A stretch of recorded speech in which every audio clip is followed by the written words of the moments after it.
बच्चों अब मैं आपको ऑक्सीकरण और रिडक्शन मतलब ऑक्सीडेशन और रिडक्शन, ऑक्सीकरण जिसको कि हम उपचयन भी कहते हैं, तो आज हम आपको उपचयन और अपचयन इन दोनों अभिक्रियाओं के बारे में बताऊंगी। इसको उपचयन को हम ऑक्सीकरण भी कह सकते हैं और इंग्लिश में ऑक्सीडेशन कहते हैं। तो पहले हम उपचयन क्रिया के बारे में बता रहे हैं।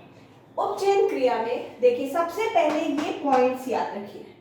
उपचयन क्रिया में एक ऐसी क्रिया जिसमें ऑक्सीजन जुड़ जाए, जैसे कि एग्जाम्पल के साथ हम आपको बता रहे हैं कि इसका एग्जाम्पल देखिए, अगर हम मैग्नीशियम का O2 से क्रिया कराते हैं, मैग्नीशियम क्या एक धातु है जिसकी अगर हम O2 से क्रिया कराते हैं तो क्या बनता है MgO, यानी कि मैग्नीशियम ऑक्साइड। जैसे कि मैं आपके लास्ट वीडियो में कई वीडियो में बता चुकी, जब भी कोई धातु ऑक्सीजन से क्रिया करती है तो ऑक्साइड बनाती है, धातु ऑक्साइड। तो इसने क्या बनाया MgO। अब हम बैलेंस कर देते हैं, यहाँ 2 लगा देंगे और यहाँ 2 लगा देंगे, अब ये बैलेंस। तो अब मैंने पहला इसका फीचर ऑक्सीकरण जो अभिक्रिया होती है, उपचयन जो क्रिया होती है, उसका पहला फीचर क्या बनाया, ऑक्सीजन का जुड़ना। ऑक्सीकरण जैसा कि नाम बता रहा है, ऑक्सीकरण यानी ऑक्सीजन उसमें आ गई, ठीक है। नाम पे अगर आप इसका संधि विच्छेद करोगे तो आपको समझ जाएगा ऑक्सीजन जुड़ना, ठीक है। तो पहला इसका फीचर है ऑक्सीजन जुड़ना। तो देखिए Mg में ऑक्सीजन यहां जुड़ गई। ये क्रिया क्या कहलाएगी, अगर ऐसी क्रिया आपको दिखे और पूछा जाए कि ये कौन सी क्रिया है तो आप झट से बताएंगे ये है उपचयन की क्रिया यानी कि ऑक्सीकरण क्रिया, क्योंकि और आपको ये पॉइंट्स याद होंगे, ठीक है। अब मैं एग्जांपल्स के संग बताऊंगी तो आपको ये पॉइंट्स भूलेंगे नहीं, ठीक है। तो पहला इसका पॉइंट साबित हो गया कि ऑक्सीजन का जुड़ना, जैसे कोई इक्वेशन है उसने ऑक्सीजन से क्रिया करी, ऑक्सीजन उसमें जुड़ गई, यानी यहाँ पर जो मैग्नीशियम है इसका ऑक्सीकरण हो गया, ठीक है। और बच्चों एक बहुत मेन बात कि जिसका ऑक्सीकरण होता है उसको हम कहते हैं रिड्यूसिंग एजेंट या अपचायक। इसको हम बोलेंगे क्या, यहां पर मेन चीज है आपका अपचायक। देख रहे हैं ना, जिसका ऑक्सीकरण हो रहा है उसको क्या, ये क्या है मैग्नीशियम अपचायक है, इसी का ऑक्सीकरण हो रहा है इसलिए उल्टा बोलते क्या है इसको अपचायक। क्रिया कौन सी है उपचयन, लेकिन हो रहा है कहलाएगा ये क्या अपचायक, ठीक है। चलिए अब दूसरे पॉइंट पे आते हैं। दूसरा पॉइंट हाइड्रोजन का निकलना। अगर कोई ऐसी अभिक्रिया है जिसमें आप देखिए हाइड्रोजन निकल रहा है तो वो क्रिया कहलाएगी ऑक्सीकरण अभिक्रिया यानी उपचयन अभिक्रिया, ठीक है।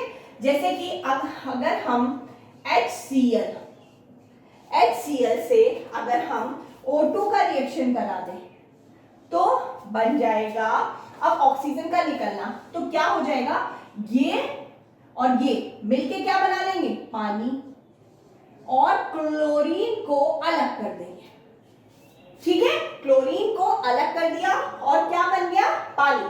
तो ये क्या हो गई उपचयन यानी कि ऑक्सीकरण अभिक्रिया। यहां पर हम इसको बैलेंस कर लेंगे, तो जब हम बैलेंस करेंगे तो यहां 2 लगाएंगे और फिर यहां 2 लगा देंगे, ठीक है। अच्छा यहाँ 4 लगाना पड़ेगा, अगर हम वहां नहीं यहाँ 2 नहीं लगाएंगे, ठीक है।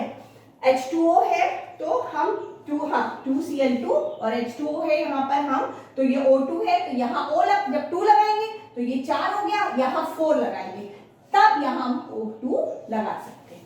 अब आपने समझा इसका दूसरा जो लक्षण कहला सकता है, इसको लक्षण कहते हैं कि ऑक्सीकरण अभिक्रिया के क्या क्या लक्षण होते हैं। देखिए पहले ऑक्सीजन का जुड़ना आपको पता लग गया, दूसरा हाइड्रोजन का निकलना, यानी कि अब देखिए यहाँ ये हाइड्रोजन थी निकल के उसने क्या हुआ ऑक्सीजन के संग क्रिया कर ली, क्लोरीन को अलग कर दिया, तो ये अभिक्रिया में क्या कहलाएगा, यहाँ पर हाइड्रोजन क्लोराइड का जो है वो उपचयन हो रहा है, ठीक है, यानी कि ऑक्सीकरण हो रहा है, ठीक है, तभी तो उसमें हाइड्रोजन निकल के जा रही है।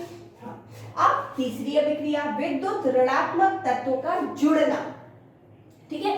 विद्युत ऋणात्मक तत्व आप जानते हो कि जब वैलेंसीज हम पढ़ते थे तो जिसमें से इलेक्ट्रॉन निकलते थे वो विद्युत धनात्मक ठीक है, और जिसमें जाते थे वो विद्युत ऋणात्मक हो जाता था। तो विद्युत ऋणात्मक तत्वों का जुड़ना। अब यहाँ पर अगर हम एक अभिक्रिया ले लें Cu, अगर हम कॉपर की जो है ऑक्सीजन से अभिक्रिया कराना है, देखो बच्चों आप लोग जानते हो कि जो कॉपर है वो धनात्मक है और जो ऑक्सीजन है वो ऋणात्मक है। जब आप वैलेंसी पढ़ोगे या पढ़ी होगी तो आपको पता लगा होगा कि ऑक्सीजन जो है वो इलेक्ट्रॉन ग्रहण करता है, इसलिए ये विद्युत ऋणात्मक है और ये विद्युत धनात्मक है। अब हम जब इन दोनों की अभिक्रिया कराएंगे बच्चों तो यहाँ बन जाएगा CuO, क्यूप्रस ऑक्साइड। ठीक है, जब क्यूप्रस ऑक्साइड बन जाएगी, अब यहाँ 2 है तो यहाँ 2 लगा देंगे ऑक्सीजन बैलेंस करने के लिए। अब हमारा तीसरा लक्षण क्या था, विद्युत ऋणात्मक तत्वों का जुड़ना, यानी ये जो था इससे कनेक्ट हो गया और क्या बनाया CuO। समझ में आया ना? तो अब इसका तीसरा लक्षण भी साबित हो गया। अगर ये अभिक्रिया है तो आपको पता होनी चाहिए, अच्छा इसमें आपको ये पता होना चाहिए कि किसका उपचयन हो रहा है, यानी ऑक्सीकरण किसका हो रहा है, Cu का, क्योंकि Cu में ही जो है ऋणात्मक तत्व जुड़ रहा है। ये अभिक्रिया भी हम इसमें एग्जाम्पल के तौर पर ले सकते हैं, लेकिन मैंने कहीं कहीं सेम एग्जाम्पल लिए, कहीं कहीं अलग एग्जाम्पल्स लिए, ठीक है, कि इतनी वैरायटी आपको दी है कि अगर कोई भी इक्वेशन आ गई तो आप उसमें बता सकते हो। ठीक है, अच्छा अब इसका हम फोर्थ देखेंगे, विद्युत धनात्मक तत्वों का निकलना, विद्युत ऋणात्मक तत्वों का जुड़ना। ठीक है, विद्युत धनात्मक तत्वों का निकलना। अब विद्युत धनात्मक तत्व इसमें भी हम देख सकते हैं, यही अभिक्रिया हम फिर से अगर ले लें HCl प्लस O2, फिर हमारा बना H2O और Cl2, बैलेंस हम करे ले रहे इसी को देख के। ठीक है, अब यहाँ पर क्या हुआ, विद्युत धनात्मक तत्वों का निकलना। अब विद्युत धनात्मक तत्व यानी कि जो H था इस पे पॉजिटिव चार्ज होती है, ये निकल के चला गया O के पास और Cl2 को इसने यहां से अकेला कर दिया और ये निकल गया। तो क्या हुआ, विद्युत धनात्मक तत्व का निकलना। ठीक है, तो विद्युत धनात्मक तत्व निकल गया तो किसका अपचयन, उपचयन हुआ, ऑक्सीकरण किसका हुआ, हाइड्रोजन क्लोराइड का। ठीक है, तो इसमें जो अपचायक कहलाया ये हाइड्रोजन क्लोराइड, और इसमें से हाइड्रोजन निकल गया, उसने पानी बना लिया ऑक्सीजन के संग जुड़कर। ठीक है, अब आया फोर्थ, इलेक्ट्रॉन का त्याग। अब बच्चों देखिए ऑक्सीजन और हाइड्रोजन का जुड़ना और निकलना ये तो ऑक्सीडेशन रिएक्शन में होता ही है, उसके अलावा इलेक्ट्रॉनों का जो त्याग, इलेक्ट्रॉनों का निकलना, वो भी ऑक्सीडेशन रिएक्शन कहलाता है। ठीक है, ऑक्सीडेशन रिएक्शन ऑक्सीजन और हाइड्रोजन से भी रिलेट करता है और इलेक्ट्रॉन से भी रिलेट करता है। आपको पता है इलेक्ट्रॉन्स का त्याग, आपको पता है जब हम बैलेंसीज पढ़ रहे थे, संयोजकता पढ़ रहे थे, इलेक्ट्रॉनिक कॉन्फ़िगरेशन पढ़ रहे थे, तब हम इलेक्ट्रॉनों का त्याग पढ़ रहे थे। लेकिन हम यहाँ पर 2 इक्वेशन से आपको ट्राई करेंगे बताने की। देखिए अब इलेक्ट्रॉनों का त्याग, अब मान लीजिए कि कॉपर जो है वो अगर आयोडीन से क्रिया करेगा, ठीक है, तो बनाएगा क्यूप्रेट यानी कि कॉपर आयोडाइड। ठीक है, कॉपर आयोडाइड बनाएगा, Cu(I) और Cu(I2) बनाता है। अब यहाँ पर जो Cu(I2) बनाया, आपको पता है कि जो कॉपर होता है वो पॉजिटिव चार्ज होता है उस पे। क्यों? कॉपर की जो वैलेंसी होती है बच्चों, जो कॉपर की वैलेंसी होती है वो जो होती है 2 होती है। ठीक है, कॉपर की जो आउटर ऑर्बिट में इलेक्ट्रॉन्स होते हैं वो 2 होते हैं, तो वो 2 ही इलेक्ट्रॉन किसको देता है, आयोडीन को। ठीक है, दे सकता है, तो जो ये देता है, तो इसलिए जो कॉपर है उसने क्या करा, अपने 2 इलेक्ट्रॉन यानी कि +2e ऐसे हम लिखते हैं, ये उसने किसको दे दिए, आयोडीन को। इसलिए कहा जाएगा कॉपर का ऑक्सीकरण हो गया। क्या हुआ, कॉपर का ऑक्सीकरण हो गया, क्योंकि उसने अपने 2 इलेक्ट्रॉन जो है वो आयोडीन को दे दिए। ठीक है, उसी तरीके से एक एग्जांपल हम इधर दिखा देते हैं इसका आपको, कि अगर आयरन जो है वो क्रिया करे सल्फर से तो बनेगा FeS, फेरम सल्फेट। ठीक है, क्या बनेगा, FeS। अब इसमें भी आपको पता है कि जो फेरम की वैलेंसी होती है, वैसे तो आयरन की वैलेंसी वेरिएबल होती है, कभी 2 कभी 3 होती है।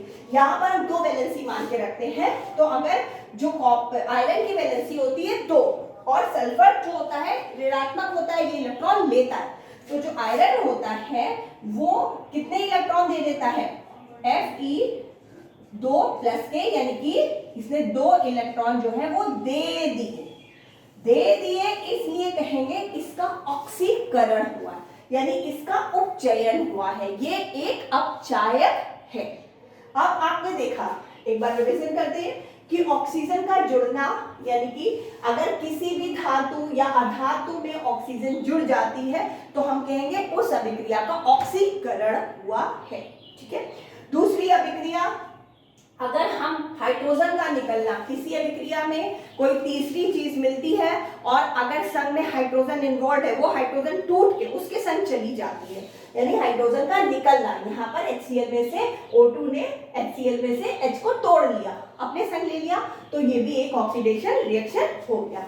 अच्छा, तीसरा, विद्युत ऋणात्मक तत्वों का जुड़ना, यानी कि जिसपे नेगेटिव चार्ज है वैसा तत्व आके जुड़ जाए। ठीक है, तो फिर वही विद्युत ऋणात्मक यानी कि ऑक्सीजन। ठीक है, तो यहाँ विद्युत ऋणात्मक तत्व का जुड़ना, यानी कॉपर का ऑक्सीजन से रिएक्शन हुआ, ऋणात्मक था क्योंकि O, तो वो आके यहाँ पर जुड़ गया, ये ऑक्सीडेशन रिएक्शन हो गया। ठीक है, फिर विद्युत धनात्मक तत्वों का निकलना, देखो बच्चों सेम है, ऑक्सीजन ऋणात्मक है, हाइड्रोजन धनात्मक है, वही चीज यहाँ ऋणात्मक और धनात्मक। ठीक है, ये बारीकी को आपको समझना है कि क्या, 2 चीज आपको याद रखनी है कि ऑक्सीजन या ऋणात्मक तत्व जुड़ता है तो ऑक्सीकरण होता है। अच्छा, आपको पता है ऑक्सीकरण यानी ऑक्सीजन का जुड़ना। अब आपको इतना पता होना चाहिए कि ऑक्सीजन जुड़ना, तो ऑक्सीजन पे नेगेटिव चार्ज होता है, तो आपको पता है कि नेगेटिव का यानी कि ऋणात्मक वाला जुड़ना, ये आपको ऑब्वियस पता ही लग जाएगा क्योंकि आपको पता है कि ऑक्सीजन ऋणात्मक तत्व है। ठीक है, आपको अलग से इसके लिए इक्वेशन देखना या रटने की जरूरत नहीं है। उसके बाद धनात्मक क्या है, आपको पता है, ये अगर 2 पॉइंट आपको यही पता होंगे तो ये दोनों तो वैसे ही क्लियर होंगे। आपको पता है हाइड्रोजन का निकलना, पता है हाइड्रोजन जो है धनात्मक तत्व है जिसकी वैलेंसी धनात्मक होती है, अगर वो निकल रहा है यानी कि हाइड्रोजन का भी निकलना, यानी कि धनात्मक तत्व का निकलना। तो ये चारों पॉइंट तो एक साथ आपको समझ में आ सकते हैं। अच्छा, उसके बाद 5वां पॉइंट, इलेक्ट्रॉनों का त्याग, यानी कि जो इलेक्ट्रॉन देता है, जो आउटर ऑर्बिट में उसके जितने भी इलेक्ट्रॉन होते हैं, आपको कॉन्फ़िगरेशन बहुत डिटेल में बताया हुआ है, तो जितने भी इलेक्ट्रॉन होते हैं, तो इलेक्ट्रॉन जो देता है वो उसका ऑक्सीकरण कहलाते हैं। और अब आप इसका उल्टा पढ़ेंगे, यानी अब हम आपको पढ़ाएंगे अपचयन के बारे में। लेकिन एक बहुत इंपॉर्टेंट पॉइंट कि उपचयन है उसको हम बोलते हैं अपचायक। किसको अपचायक बोलेंगे, यहाँ पर ये अपचायक, ठीक है, यहाँ पर ये अपचायक, यहाँ पर ये अपचायक, जिनका ऑक्सीकरण हो रहा है, जिनका उपचयन हो रहा है, वो सब क्या है, अपचायक। ठीक है, ये आप लोग ध्यान रखिए। अब आपको मैं किसके बारे में बताऊंगी, ऑक्सीडेशन के बारे में बता दिया, अब हम आपको रिडक्शन के बारे में बताएंगे। ठीक है, यानी कि अपचयन के बारे में। हाँ बच्चों, अब अपचयन की अभिक्रिया यानी कि रिडक्शन। अब आपको ये पता होना चाहिए कि अब जब उपचयन हो रहा था तो उसको हम क्या बोल रहे थे, अपचायक, जिसका उपचयन हो रहा था। अब अपचयन होगा तो उसको बोलेंगे ऑक्सीकारक। ठीक है, ये उल्टा होता है, इसमें कंफ्यूज मत होइएगा। अच्छा, अब इसके लक्षण देखिए, उसके बिल्कुल उल्टे होते हैं बच्चों। ऑक्सीजन का निकलना इसका पहला लक्षण है, उसमें क्या था, ऑक्सीजन ग्रहण करना, इसमें ऑक्सीजन का निकलना। अगर कोई ऑक्साइड है, यानी यहाँ पर कॉपर ऑक्साइड है, अगर हम उसकी क्रिया हाइड्रोजन गैस से कराते हैं तो क्या होगा, पानी बन जाएगा और कॉपर अलग हो जाएगी।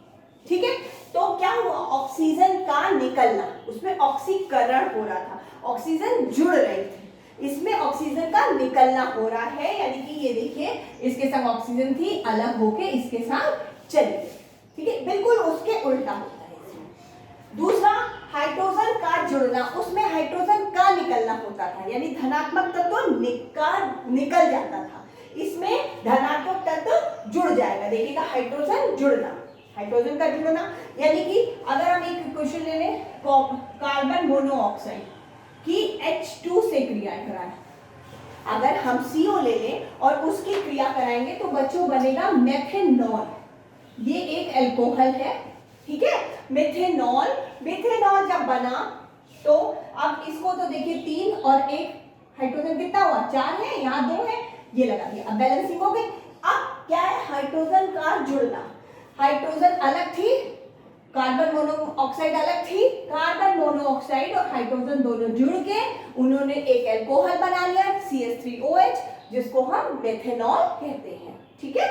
अब विद्युत ऋणात्मक तत्व का निकलना, जैसा मैंने उस वीडियो पे आपको लास्ट में बताया था, उपचयन के लास्ट में बताया था आपको कि ये ऋणात्मक तत्व का निकलना, ऋणात्मक तत्व कौन है, ऑक्सीजन, ठीक है। तो जो आप इससे आप याद रख सकते हैं कि ऑक्सीजन का निकलना है तो ऑब्वियस ऋणात्मक तत्व का भी निकलना है, क्योंकि ऑक्सीजन ऋणात्मक होती है, ठीक है। तो ऑक्सीजन, तो सेम इक्वेशन भी हम एग्जांपल में ले सकते हैं, है ना, CuO।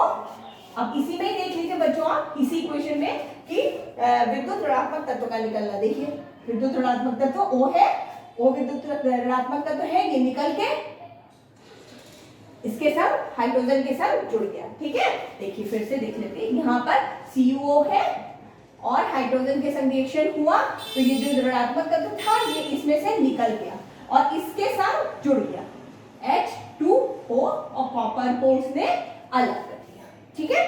अब ऑब्वियस है कि हाइड्रोजन का जुड़ना है तो क्या होगा, विद्युत धनात्मक तत्व का जुड़ना, ठीक है। तो अब इसके लिए हम ले सकते हैं, मान लीजिए CuO और H2, अगर कॉपर ऑक्साइड की हम हाइड्रोजन से क्रिया कराएंगे तो क्या बनेगा, क्या बोला इन्होंने, विद्युत धनात्मक तत्व का जुड़ना, यानी ये धनात्मक है, ये जुड़ जाएगा किसके संग, पानी बना लेगा और जो है वो एरो लगा के कॉपर को यहाँ पर अलग कर देगा, तो क्या बन गया, पानी और कॉपर यहाँ पर अलग हो गया। अब क्या हुआ, विद्युत धनात्मक तत्व का जुड़ना, यानी ये धनात्मक था, ये किसके साथ जुड़ गया, ऑक्सीजन के साथ, और इसने कॉपर को अलग कर दिया, ठीक है।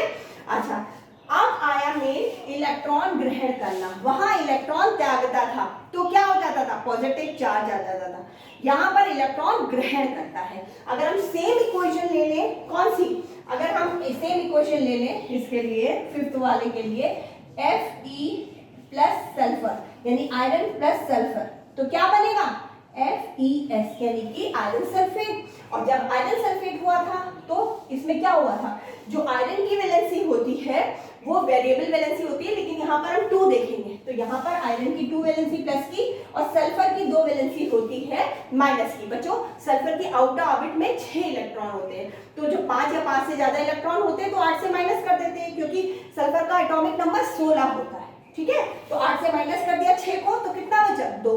तो सल्फर की वैलेंसी भी 2 होती है लेकिन माइनस की, क्योंकि ये जो आयरन से है वो इलेक्ट्रॉन लेके अपनी आउटर ऑर्बिट फुल कर लेता है, ठीक है। अच्छा, तो हो गया FeS, ठीक है। और तो यहाँ पर क्या हुआ, इसने S ने इलेक्ट्रॉन ले लिए, तो यहाँ पर हम ऐसे करके दिखाएंगे और बन जाएगा सल्फर, ठीक है। सल्फर की यहाँ पर 2 वैलेंसी ऐसे हम लगा देंगे, यहाँ पर ये ऐसे करके यहाँ हम दिखा सकते हैं कि इलेक्ट्रॉन जब ग्रहण करता है तो फेरम ने दिया और सल्फर ने लिया, ठीक है। ऐसे हमें दूसरी इक्वेशन कौन सी थी, वहां पर हमारी Cu की आयोडीन के संग थी, है ना। तो क्या बना था हमारा Cu के संग आयोडीन के संग, बना था CuI2 यानी कि कॉपर आयोडाइड, ठीक है। अब कॉपर की जो वैलेंसी होती है वेरिएबल होती है, 2 भी होती है और 1 भी होती है। इसकी जो थर्ड ऑर्बिट होती है उसमें 18 इलेक्ट्रॉन होते हैं और जो उसकी फोर्थ ऑर्बिट होती है उसमें 1 इलेक्ट्रॉन होते हैं। तो इसकी मर्जी है कि कभी कभी ये अपना वही एक ही इलेक्ट्रॉन का आदान प्रदान करता है यानी देता है, और कभी कभी अपनी थर्ड ऑर्बिट से 18 इलेक्ट्रॉन होते हैं उनको सब्ट्रैक्ट करके उससे भी 1 इलेक्ट्रॉन दे देता है। तो एक थर्ड ऑर्बिट से जाता है, एक फोर्थ ऑर्बिट से जो 1 इलेक्ट्रॉन है वो चला जाता है, तो कुल मिला के 2 इलेक्ट्रॉन जो है ये दे देता है। इसीलिए कहा जाता है कॉपर की वैलेंसी भी कभी 1 होती है कभी 2 होती है। अच्छा, आयोडीन जो होता है, आयोडीन की जो परमाणु क्रमांक होता है वो 53 होता है, इसकी आउटर ऑर्बिट में 7 इलेक्ट्रॉन होते हैं, तो 7 इलेक्ट्रॉन है, ऑब्वियस है कि आउटर ऑर्बिट के इलेक्ट्रॉन 8 से माइनस होंगे, ठीक है। 7 जब चले गए तो कितना बचा, 1, तो यहाँ पर हम कॉपर की इक्विवेलेंसी 1 ले रहे हैं और आयोडीन की इक्विवेलेंसी 1 ले रहे हैं। तो आयोडीन में आपने पिछले उसमें देखा अभी उपचयन में कि कॉपर ने क्या करा, इलेक्ट्रॉन को दिया और पॉजिटिव चार्ज आ गया उसके ऊपर। अब यहाँ पर आयोडीन क्या करेगा, इलेक्ट्रॉन ले लेगा। ठीक है, इलेक्ट्रॉन इसने जो है वो ले लिए और जो आयोडीन बन गया आयन बन गया।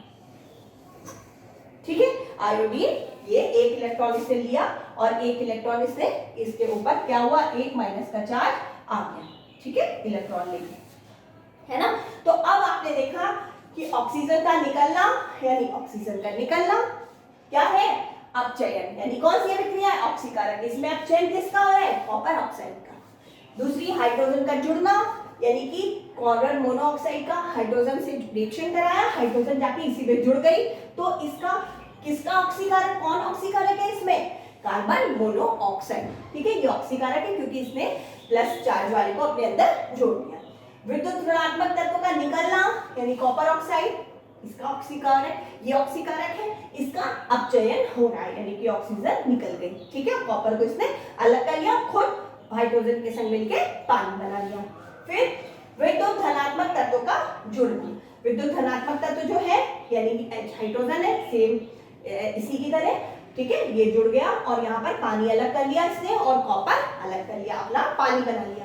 अब उसके बाद इलेक्ट्रॉन ग्रहण करना, जो इलेक्ट्रॉन ग्रहण करते हैं वो ऑक्सीकारक कहलाते हैं। ठीक है, उनमें अपचयन की क्रिया होती है यानी कि रिडक्शन होती है। अच्छा, इसको ऑक्सीकारक को ऑक्सीडाइजिंग एजेंट कहेंगे। ठीक है, ऑक्सीडाइजिंग एजेंट, और जो अपचायक था उसको रिड्यूसिंग एजेंट बोलते हैं इंग्लिश में। ठीक है, तो आई होप आप लोग समझ गए होंगे। तो बच्चों, अब आपको कुछ भी पूछना है तो आप कमेंट बॉक्स में लिखकर पूछ सकते हैं। और अब हम अभी आपको रेडॉक्स अभिक्रिया के बारे में बताएंगे। रेडॉक्स अभिक्रिया वो होती है जिनमें ऑक्सीडेशन रिडक्शन दोनों एक साथ होते हैं। हाँ बच्चों, अभी आपने सीखी ऑक्सीडेशन फिर रिडक्शन अभिक्रिया। अब हम आपको ऐसी अभिक्रिया बताएंगे कि कुछ ऐसी अभिक्रियाएं होती हैं जिनमें एक ही अभिक्रिया में ऑक्सीडेशन भी होता है रिडक्शन भी होता है। ऐसी अभिक्रियाएं ऑक्सीडेशन रिडक्शन रिएक्शन भी कहलाती हैं और रेडॉक्स अभिक्रिया भी कहलाती है। ठीक है, रेडॉक्स यानी रिडक्शन और ओएक्स यानी ऑक्सीडेशन। ठीक है, अच्छा अब ये एक ये अभिक्रिया है, यहाँ पर ये है फोटोसिंथेसिस यानी प्रकाश संश्लेषण की जो क्रिया होती है उसमें क्या होता है, पौधे जो भोजन बनाते हैं तो उसमें पानी की आवश्यकता और कार्बन डाइऑक्साइड गैस की उपस्थिति में बनाते क्या, स्टार्च शुगर यानी कि C6H12O6। ठीक है, अब यहाँ पर देखिए इस अभिक्रिया में ऑक्सीडेशन रिडक्शन दोनों हो रहे हैं। कैसे हो रहे हैं, यहाँ देखिए, पहले इस पे देखिए, यहाँ ऑक्सीजन है, यहाँ पर हाइड्रोजन जो है इस पानी में से हाइड्रोजन जो है वो हट रही है तो सिर्फ ऑक्सीजन रह जा रही है। तो यहाँ क्या है, उपचयन अभिक्रिया ही तो वो होती है ना जिसमें हाइड्रोजन का त्याग हो जाता है। ठीक है, और इसी अभिक्रिया में यहाँ कार्बन डाइऑक्साइड है, इस कार्बन डाइऑक्साइड के बीच में ये हाइड्रोजन जो है आके यहाँ पर जुड़ी जा रही है।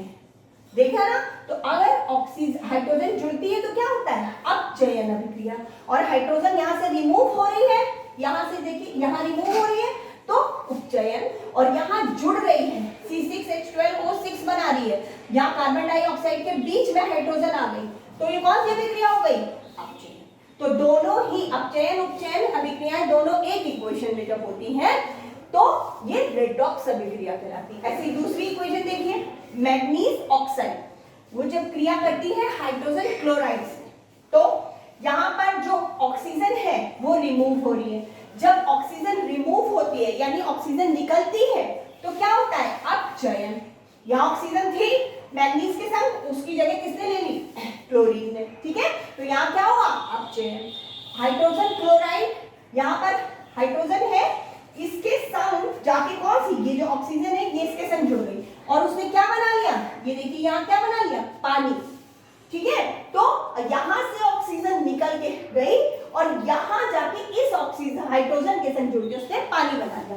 तो यहाँ पर ऊपर कौन सी अभिक्रिया हुई, अपचयन, और नीचे कौन सी अभिक्रिया हुई, उपचयन। तो आपने देखा दोनों एक इक्वेशन में दोनों अभिक्रिया है, इस इक्वेशन में दोनों अभिक्रिया है। ठीक है, अब बस आपको ये पता होना चाहिए कि हाइड्रोजन का निकलना क्या है, ऑक्सीजन का निकलना क्या है, ऑक्सीजन का जुड़ना क्या है, ऋणात्मक धनात्मक का निकलना, और इलेक्ट्रॉन का त्याग होना और ग्रहण करना। ठीक है, ये मैंने आपको पॉइंट्स बहुत अच्छे से डिस्क्राइब किए हुए हैं। और बच्चों, आप लोग अगर मेरा चैनल सब्सक्राइब कर लेंगे तो आप लोगों को नोटिफिकेशन मिलता रहेगा जब भी मेरा कोई नया वीडियो आएगा। ठीक है, और हम ऑन डिमांड भी वीडियो बनाते हैं, आप वो भी अपनी बता सकते हैं नीड के अकॉर्डिंग कि हमें ये टॉपिक पढ़ना है, तो हम वो भी दे देंगे आपको। ठीक है।